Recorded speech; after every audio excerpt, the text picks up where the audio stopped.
You're listening to Hashtag No Filter with Zack Peter. That's me, your naturally platinum blonde pop culture connoisseur. I'm the reality TV junkie, self-improvement addict, and host with only the hottest tea spilled fresh weekly. For more hot takes, go and give me a follow at Just Plain Zack. I always keep it funny and I always keep it cute. And if you're like me and you want to stay up to date with the latest reality tea, just go and give us a follow at No Filter with Zack on the Instagram, or you can always join our private Facebook group. The link is in the description below. I hope you are snagging some fizzy Housewives-inspired rosé for yourself, packing a punch at 14% alcohol by volume, but less than a gram of sugar. I designed this with my pals at Elix. We designed them around some of my favorite, most iconic Housewives moments. So go ahead and snag yours at nofilterwine.com. Head over to nofilterwine.com. I'm so excited about today's guest. She is the Tiger Queen. Her prowess for saving the big cats took center stage in Netflix's hit series Tiger King, and her dance moves made headlines on Dancing with the Stars. Now she's here to help me celebrate my 400th episode of Hashtag No Filter. Please welcome CEO of Big Cat Rescue, Carole Baskin. Hey, all you cool cats and kittens. It's so good to be here with you, Zack. I'm so excited. Carole, you have no idea how excited I am. You were my favorite in Tiger King. I literally made my mother, I just need to show you, I made my mother dress up as you for our Christmas card last year. We do a video and we parodied 2021, and I made sure she played you, and she had all of her cats. She loves cats, and so I was like, she has to play Carole Baskin because 2020, you were the queen of 2020, Carole. Well, that cat was quite the accessory. It's funny, we actually call her, that cat specifically is called Big Key, and it's because she's the biggest cat there, and so she's the queen of my mother's kingdom. But so first of all, how have you been? How is 2021 going? How is Big Cat Rescue? Well, I think 2021 has been better than 2020, even though we're all dealing with the Delta variant. It just seems like things are not as scary as they were back then. And the cats are doing well at the sanctuary. We're finally getting a little bit of cool weather now, so that's been nice. That's good. So for people that, obviously we saw you on Netflix, but can you explain what Big Cat Rescue is, what your mission is, and how you're actually supporting all these big, cool cats and kittens? Big Cat Rescue started in 1992 with the rescue of a single bobcat that led us to rescuing 56 cats who were going to be killed for their fur from a fur farm. And we brought out 28 the next year, and then the next year, 22 off of another fur farm. And then people started calling us and saying, would you take my lion? Would you take my tiger? And so we're about to celebrate this weekend. We're going to be celebrating our 29th year in business. And it's been an amazing 29 years of learning about all of these issues that these exotic cats face and figuring out a way to try and fix them. So I think that fur farming is finally a thing of the past. People aren't wearing cat fur anymore as of about 2018. And I think people are finally getting the message that these cubs that are bred for pay-to-play schemes are suffering and should not be used that way, and they're not serving any conservation value. So people are learning that they shouldn't be bred for life in cages. And I'm really excited that our society has moved along as fast as it has. Even though it was nearly 30 years, it was still fast in the scheme of things. Yeah, in the grand scheme of things, yeah, because I feel like it was so common to wear cat fur, and now pleather has become a thing, and faux fur has become a thing, and that's kind of nice because it's like we didn't really need to be harming animals in order to look cute or get warm. Yeah, and the synthetics are so much prettier. You can have them in different colors and patterns than you would ever see in nature. And they don't smell bad when they start to rot. So it's really good. No, you are like the queen of all the different cat patterns. You always have such different fun and funky patterns that you're wearing. Is that did that start because of like having Big Cat Rescue and you were trying to promote it and you wanted to be known as the cat lady? Or was that just, you just love that style? As a child, I really gravitated to black. Everything I wore was black. And then I went through a pink phase and everything was pink. And then when I started trying to go to speak on behalf of the cats, speaking in front of Congress, speaking in front of state agencies, I felt like if I wore the patterns of the cats, then as soon as they saw me, they'd be like, oh, yeah, we're going to be talking about cats now. So it was kind of a uniform to keep them reminded that this was important. And today I am wearing actually a cat. I love that. All you can see were the ears. I love it. So were you expecting Tiger King to blow up the way that it did? Well, actually, we worked for 5 years on that program thinking that it was going to be like Blackfish. Did you see Blackfish? Mm-hmm. And so what Blackfish did was it exposed the abuse of orcas. And as a result, SeaWorld had to change. They couldn't take them away from their pods anymore. They couldn't breed them for life in captivity because people didn't want that. And so we were being told that it wasn't called Tiger King, it was called Stolen World. That's what they told us anyway.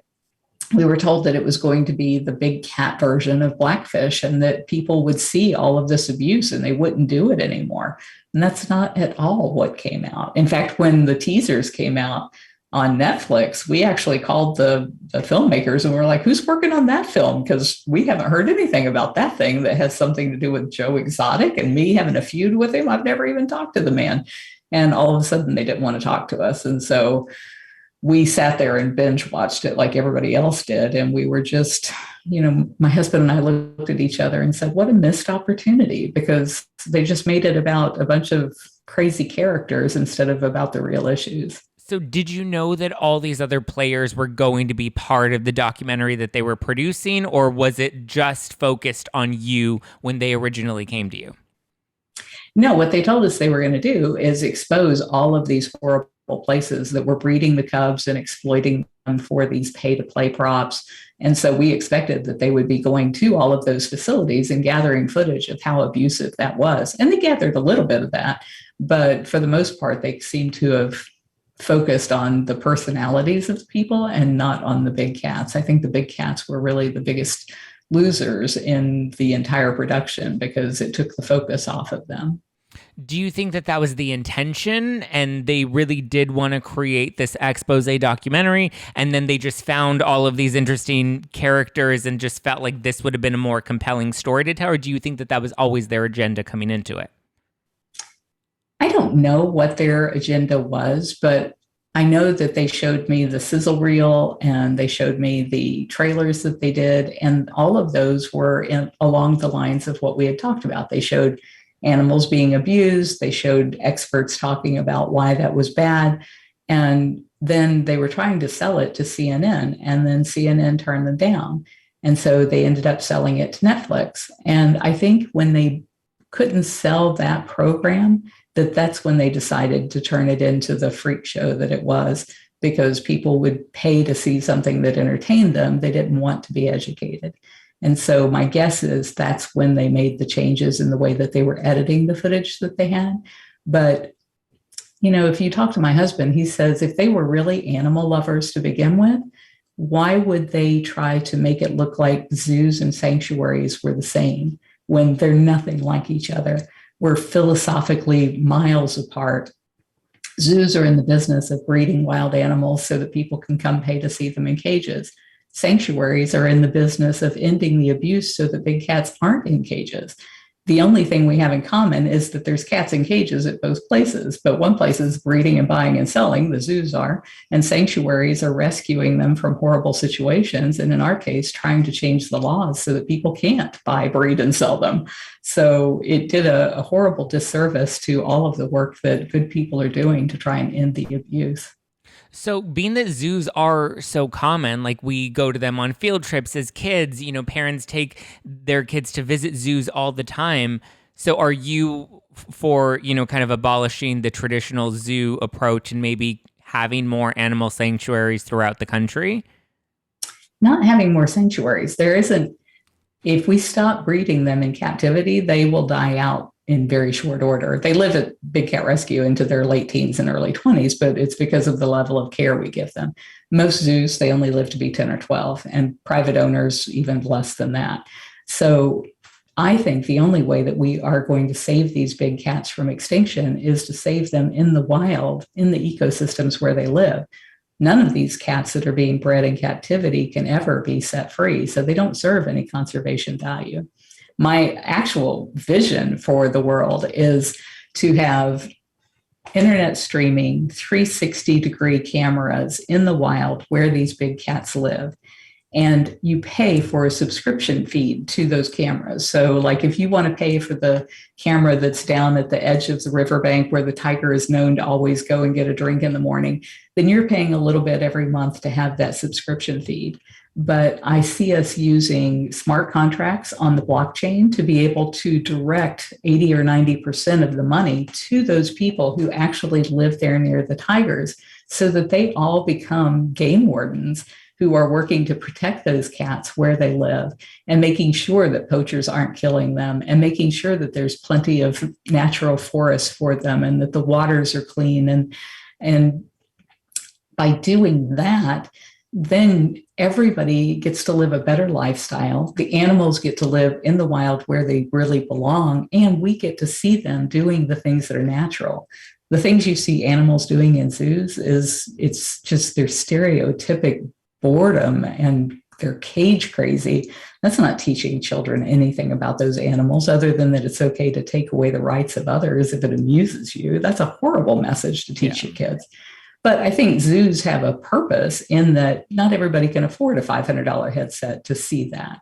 So if you pay your $5 and you go to the zoo and you use their headsets, maybe they have an immersive experience where you go into what used to be the tiger cage, but now it's like this big auditorium where you put the headset on and they're blowing cold air on you, and you're smelling the curry from the monk's tent next door, and you're seeing the snow leopard in the wild chasing blue sheep or racing their young.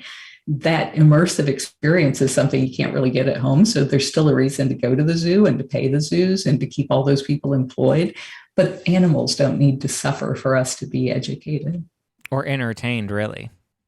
It's all about entertainment. It's not like anybody's learning anything at a zoo. Right. So I know the pursuit of joining the documentary wasn't the celebrity that you've now gained, but has the exposure from Netflix been able to at least support your philanthropic efforts? Like, are more people supporting Big Cat Rescue? Has it brought some awareness to the issue? You know, I think the only scene in Tiger King that did any service to the cats was when that mother tiger was delivering babies, and they were using that hook to drag the baby across the rocks, and then they squeezed its little head through the bars. And immediately they wanted to know, did they have a very lucrative female, or was it another male? And they were so excited because they had a female to exploit. People saw that and they hated it. And I think that's the best thing that came out of Tiger King, is so many people really hated what they saw there and started questioning whether or not these animals should be bred for life in cages. Aside from that, Tiger King did absolutely nothing for the tigers or for us.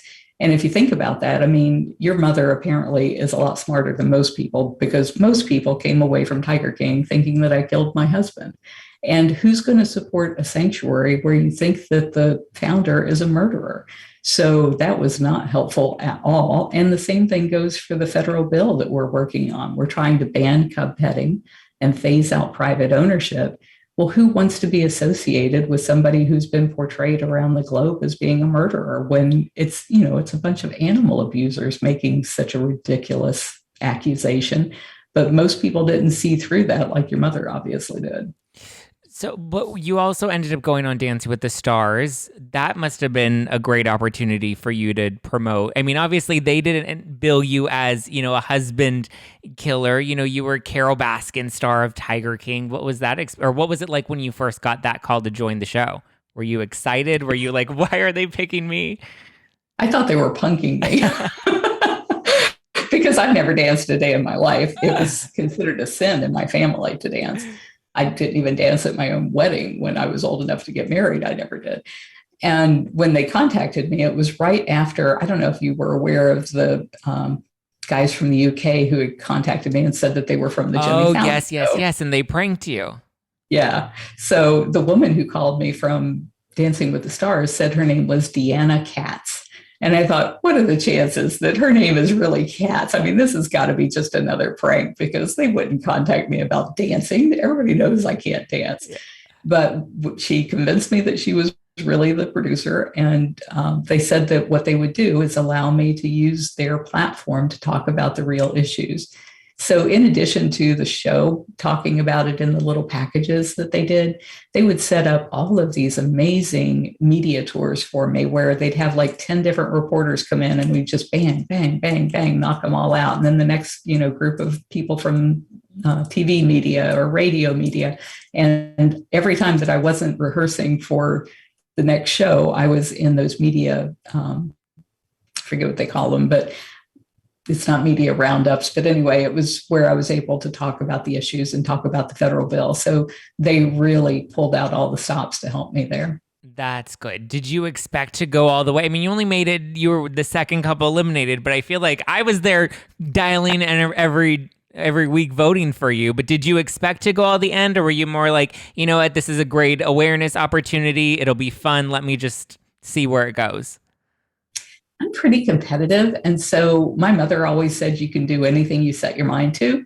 And even though she didn't want me dancing on TV because she still thought it was a sin, I felt like I didn't think it was a sin. And so I thought, if I can stay in this thing to the very end, then I can be talking about cats through the entire season. This is great. We'll be having all these cat songs. People will be talking about cats. They'll be wanting to protect cats. So I was determined that I was going to stay in that show. And I mean, I danced in my apartment until my feet were bleeding and blistered because I wanted to stay in. But I proved that there are some things you just cannot teach an old dog to do. And I could not be taught how to dance. Did Howard like your new moves, your husband, Howard? It's always been his goal that once we pass this federal bill to ban cub petting and phase out private ownership, that he wanted for both of us to go and learn how to dance. So what was your relationship with Joe Exotic? I feel like the documentary really tried to link the two of you together, but we didn't. What's from your, understanding of Joe, what was your history prior to being featured in this film or series? I had never even spoken to him. So apparently in 2004, a reporter reached out to me and said, there's a sanctuary in Oklahoma and they just had this lion cub born and it's all deformed from inbreeding. And what do you think about that? And I said, well, sanctuaries don't breed cats, so I don't think it's a sanctuary. Well, that's all I said. I didn't know who it was or anything. And I didn't remember that conversation at all. But apparently that's what started Joe on his rage. And he didn't come up on my radar again until probably about 2009. And part of what I do is I track all of these people that are abusing and exploiting big cats on a website called 911 Animal Abuse. And what I do is I try to connect the people by name to all of their aliases, because whenever they get a bad citation for doing something bad to an animal, they just change the name of their show so that people don't know who it is or the name of their park. And so on there, I was detailing all of these different people. Well, what I discovered one day is that 21 of these different organizations were Joe. And I showed it to my husband. I was like, look at this. There's this same guy wearing leather pants and handcuffs at all of these different things. And yet there's big banners up having different names on all of the different, he was going out to malls and doing cub petting at the malls. And so my husband took over that page and he organized it, saying, okay, all these 21 aliases are this one guy named Joe Vogel. And then after that, Joe, of course, just started, ranting and raving, and on his YouTube channel was constantly just carrying on and cursing my name and, shooting at effigies. And you probably saw some of the craziness in the show, putting signs around mannequins that he had hung saying that it was Big Cat Rescue and PETA and all kinds of craziness. And I just didn't pay him any attention because there's a lot of bad guys out there and I'm going after all of them. But my husband paid attention. And so he was tracking all of this and keeping track of everything that happened. And so whenever I would go to like a Florida Wildlife Commission meeting to talk about why people shouldn't be shooting feral cats because the state wanted to make that a sport, and it was like, that is not a sport. And the people who abuse wild animals would show up because they don't want any, they feel like it's a slippery slope. If you're going to protect those feral cats, then you might want them not to have tigers in their backyard, which of course I don't want them to have in their backyard. And so I was being constantly threatened and harassed, and sometimes even had to hire bodyguards to go to those different things. So that's why Howie's always Howie's my husband, keeping an eye on what these people are up to. When the police told us that, well, it was actually the U.S. Fish and Wildlife Service told us that there was a murder for hire plot, I was like, yeah, we've known about that for years. And it was news to them, but it wasn't news to me because people had called me over the years saying that Joe had tried to hire them to kill me. That had started back in 2015. Wow. So what do you think of him wanting to be pardoned now that he's gained this fame and notoriety? Well, I'm glad that Trump did not pardon him. And I don't think any president before or after Trump would ever pardon somebody like Joe Exotic. That's just not a good career move. What do you think about this fame that he's gone? Do you think it's helping to feed, it's obviously feeding his ego, but do you think that this could help him get back out? And I mean, we saw what his kind of, the narcissism that he had and how much it drove a lot of his crazy antics. What do you think of this newfound fame that Tiger King has given him? I don't think you get out of jail for being famous. I think the facts are what put him in jail, and that's what will keep him in jail. The jurors who had spoken up after the jury or after the conviction said it wasn't, because you've probably heard Joe saying that he's been framed and set up and all of that kind of crazy stuff. And they said the person who put Joe in jail, in their opinion, was Joe. It was his own words. It was the things he said in the tapes and when he thought nobody was listening that convicted him. And he testified in his own behalf. And they're like, it didn't take them even 4 hours to make up their mind because it was so clearly the right thing to do. How do you feel about how people reacted to you in the series? It's kind of sad to me that people would watch a TV show and just believe what they saw without any kind of thinking about that. It makes me doubt the future of our planet, that people are so easily misled. One of the things I find really interesting, though, and it's taken me a while to kind of wrap my head around this, is this idea of confirmation bias. When people and I'll give the producers of Tiger King credit, they did a masterful job of making people believe something that wasn't true. And if you actually sit down and you watch Tiger King, you won't hear me say anything that makes you think I'm a murderer. What they did was they would line up all of these animal abusers saying, I think she killed her husband. I think she fed him to the tigers. I think he's under the septic tank. I think she threw him out of a plane. And then they would cut to an image of me walking in slow motion and looking angrily at the camera. I wasn't saying anything. I didn't know that they were going to be juxtapositioning these images of me against what these people were doing. But so many people after the show said, yeah, she just looks guilty. And it's like, I'm just walking and they're slowing me down in slow motion to make me look weird. So, the fact that people didn't see what was being done to them. And then there was that whole thing with everybody got on the meme bandwagon, all of those horrible memes that everybody was creating and sharing. And they thought it was so fun. And they were making up these horrible songs and playing them on TikTok and teaching their 3-year-olds to dance these dance moves to a song about a woman killing her husband. And everybody who participated in that, they can't, even when they have evidence produced to them showing them that these things were lies and that these things were taken out of context, after they've participated in being so cruel, they can't say I was wrong. So the only thing they can do is like dig their heels in and just insist, well, she must know more than she's saying, and feel like somehow that justifies their bad behavior.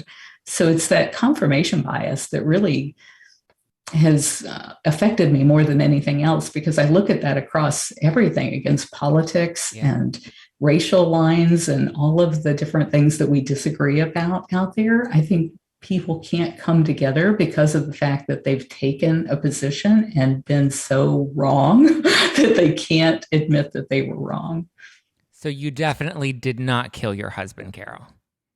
I was the only person trying to protect my husband. Everybody else was taking advantage of his dementia. And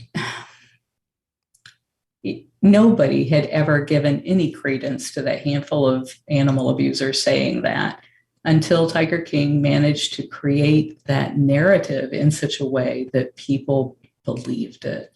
And once they've believed it, they can't walk back from it. They can't look at any of the evidence.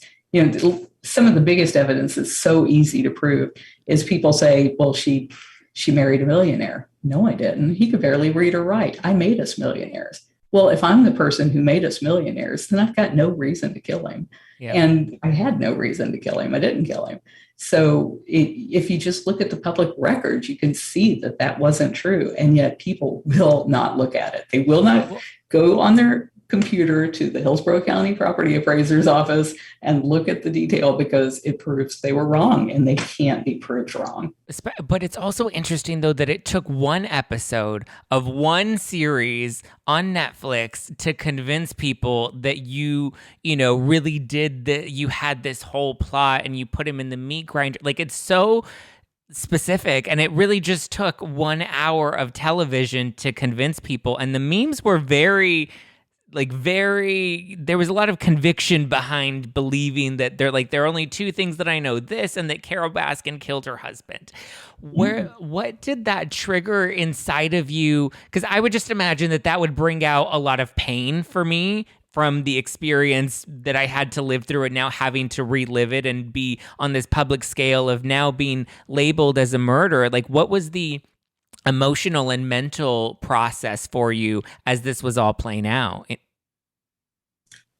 I think what hurt the most about that is that I do feel responsible, because I was trying to get him to a doctor, and I had taken him in and gotten an MRI. I had taken him to a psychiatrist who had diagnosed him as being bipolar, but he hid the diagnosis from me. I didn't find the paperwork until after he was missing, and I was looking for clues as to where he was missing or why he was missing or where he might be.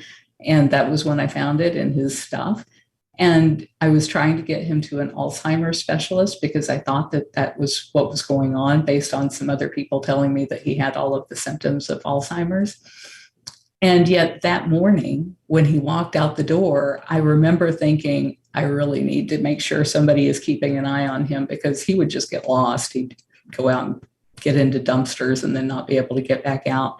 And I laid my head back down on the pillow and I went to sleep. And I have held the guilt of that all these years, that if I had just gotten up out of bed, if I had just made sure somebody was keeping an eye on him, he wouldn't have disappeared that day. What do you think happened? I had a lot of theories at the beginning, because there were so many things going on. But I think in retrospect now, hindsight being 2020, it's kind of like Occam's razor. His van was at the airport. He was known to fly, even though he didn't have a license. And he was supposed to be, apparently, because of the phone records, he was supposed to be meeting some guy in Texas over some leopards, and he never showed up there. And the only thing that makes sense to me is that he took a small, maybe a ultralight, a experimental plane or something, out over the Gulf and crashed. And that's why we haven't been able to find him. Because anything else, I think we would have found wreckage or something. Yeah. But if he crashed out over the Gulf, that's not likely. And he had crashed 3 other times, one time in the Gulf. What about I believe there was an officer or a detective that came out and said that they were going to relook at the case now that there was so much attention from Tiger King. Did that ever happen? Did you ever hear from investigators? Well, I hope that they look into it and keep looking into it until they find something. Because I think once they do find whatever it is, then I'll be exonerated. But they don't share what they're doing with me, other than over the years, like they would find a body and they'd ask me to identify different marks or Oof. different kinds of. Well, I didn't have to go look at them. Oh. They just said, this person has like a titanium thing in his hip. And it was like, no, he has titanium in his head, but not in his hip. And so that sort of thing. Now, you're not part of the second installment of Tiger King, correct? Correct. Well, we've seen you in the trailers, though. Now, I know that there's probably a lot you can't say legally, but it did come out in the news over the weekend or at the beginning of this week that you are pursuing litigation against Netflix can you explain what that lawsuit is, just very briefly for my listeners and viewers? You're suing them for using footage of you, correct, that you did not authorize? In 2014 and then again in 2018, they asked us to sign a release form for a documentary, which we did. And that was my expectation, that it was going to be a documentary. So when Tiger King turned out to be such a huge smash for them, they reached out to us and said, hey, we just want to come to you and clear the air. And I said, lose my number? Fool me once, shame on you, but fool me twice, shame on me. There was no way I was going to talk to them about being involved in this again. So when I saw the trailer, I was like, what the heck? They can't keep using that footage over and over and over again. They said one documentary. And so our attorney agreed with us, and I think that we'll win.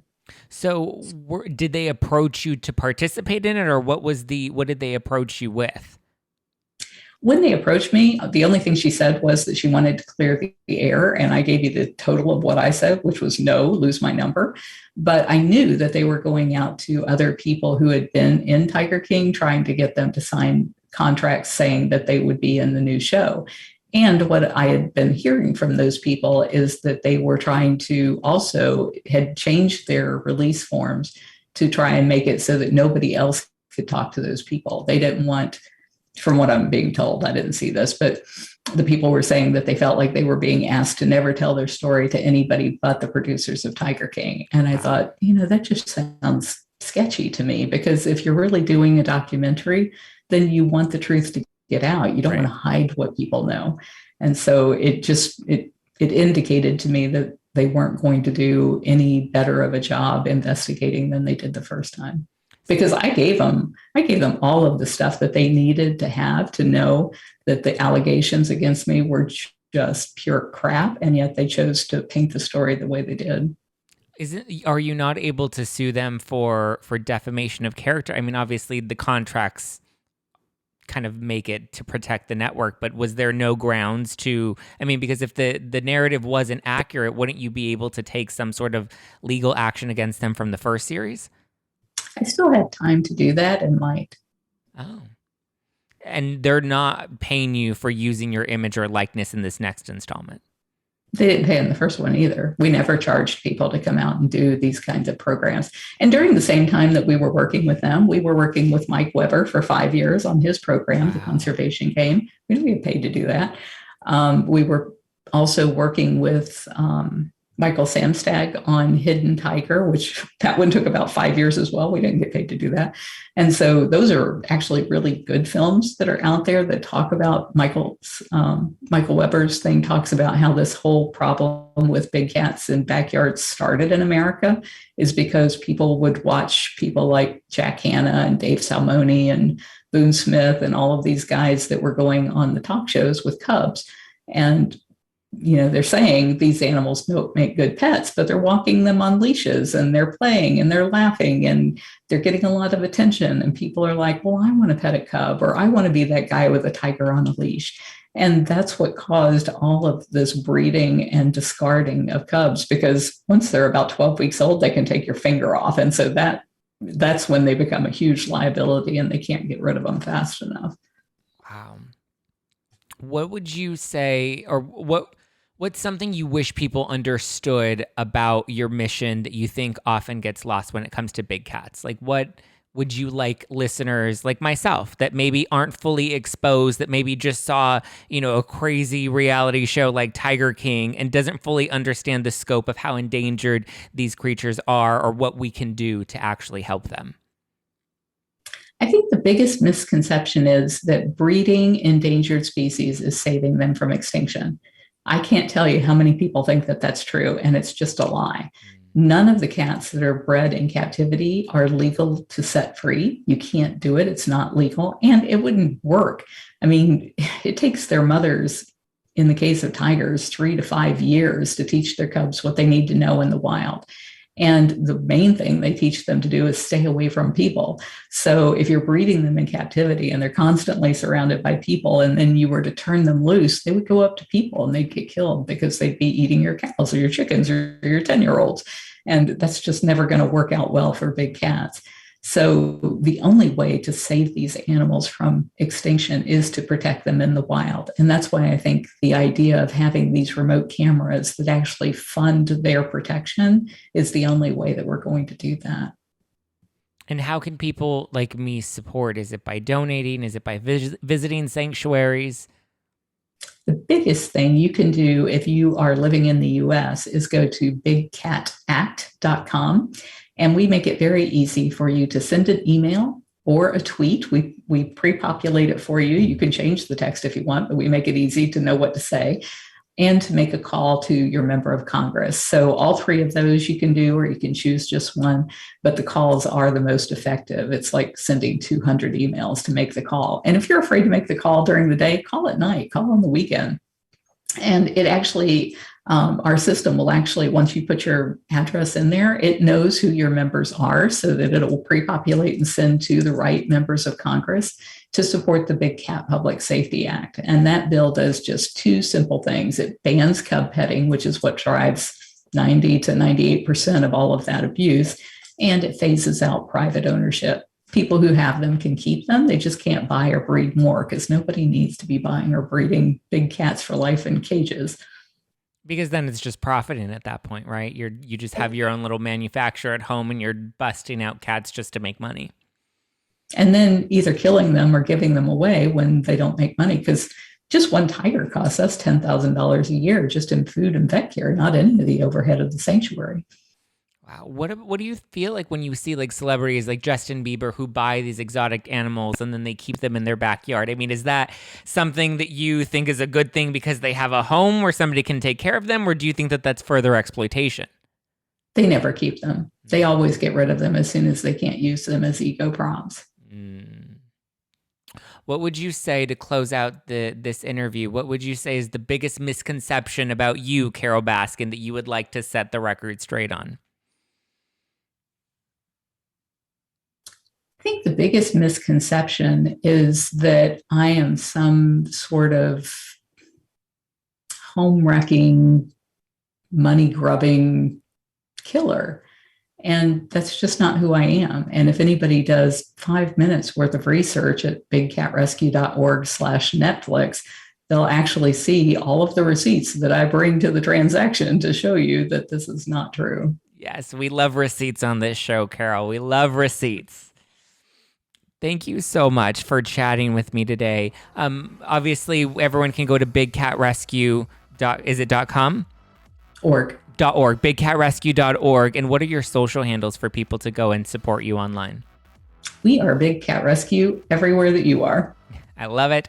Big Cat Rescue, guys, go and support, and definitely go check out Carole's receipts. I'm going to be digging into them tonight, Carole. Thank you so much. Thank you guys for listening to #NoFilter with Zack Peter. You can give me a follow at Just Plain Zack, or follow the show at No Filter with Zack. Get ready. We have book club every Tuesdays, and we go live every Thursday nights, both at 6:30 p.m. Pacific, 9:30 Eastern. So I will be chatting with you guys this Thursday. Get ready. I'm sure there's going to be a lot more tea to spill. I'll be bringing my own receipts this Thursday, just like Carole. Definitely be sure to check out Big Cat Rescue. I can't say it enough.